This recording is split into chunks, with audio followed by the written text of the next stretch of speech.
If the automatic spending cuts do go into place, that could mean extra headaches for travelers. For a closer look, we're joined now by News 8's Lou Hillman. Lou? Well, Mark, if you're not a fan of long lines at the airport, you'll be unhappy to hear they're at risk of getting even longer. A trip through security at the La Crosse airport usually takes no more than a few minutes. But most of these passengers will be connecting through a larger airport, which usually means longer waits. Probably took about a half hour, actually. Paige Peterson and her family traveled from New Jersey to visit family in Iowa. She's concerned to hear that the fiscal cliff could impact operations at airports across the country. Well, if you're already running late and you still have to wait in long lines to get through security anyway, then it makes it a lot more difficult to get to your plane on time.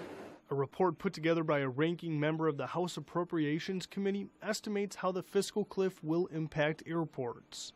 It estimates the TSA will lose more than 7,200 security officers, and the FAA will lose 2,000 air traffic controllers. Less people, says CBS's aviation expert, means longer wait times. It could be a severe impact on the traveling public. Instead of maybe 1 hour, you may be there 2 or 3 hours before. I can see that if there's less, if you're trying to make some connections, if there was less security, it'd be a little tough.